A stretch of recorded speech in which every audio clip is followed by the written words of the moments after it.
Well, the president has been weighing in on a number of Arizona issues lately, and we are closely watching to see how many will come up at tomorrow's event. And among them, a potential pardon for Sheriff Joe Arpaio, friction with Senator Jeff Flake, and the possibility of an endorsement for one of Flake's primary opponents, Kelli Ward.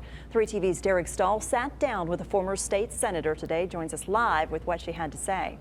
Derek. Yeah, good evening. So here's the tweet that got everyone's attention from the president last week. He said, quote, "Great to see that Dr. Kelli Ward is running against Jeff Flake, who is weak on borders, crime, and a non-factor in Senate. He's toxic."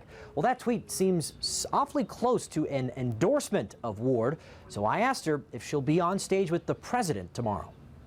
I'm going to be there with hundreds, if not thousands, of my own supporters, Kelli Ward supporters, who are also supporters of President Donald Trump. Inside the event or outside? I'll be outside. I'll be inside too. I hope. I hope I make it in. Whether she gets in or not, former state Senator Kelli Ward appears to have gotten into President Trump's good graces, while Senator Jeff Flake has fallen out.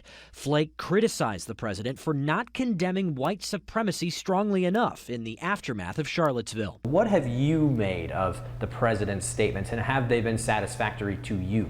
You know, they are satisfactory to me because he denounced hate, bigotry, and violence. And I think that people who are trying to score political points on the back of the president and his statement are going way too far, because it is definitely not unifying the country. It's dividing the country even further. Few things are shaping up to be more divisive than a pardon for Sheriff Arpaio, but Ward says she would support it. Joe Arpaio is a good man who has tried to enforce our laws, has done in many cases what the federal government refused to do. But he's now been convicted in a court of law, you know, by a judge. So ought he not to pay the consequences for that now? Well, I mean, you have to determine if that's politically motivated or not. So are you saying the Department of Justice prosecuted Sheriff Joe in a politically motivated way? Because of course that's part of the DOJ is part of the Trump administration now. Right. Well, you know, we will see what happens in terms of a pardon for Sheriff Joe.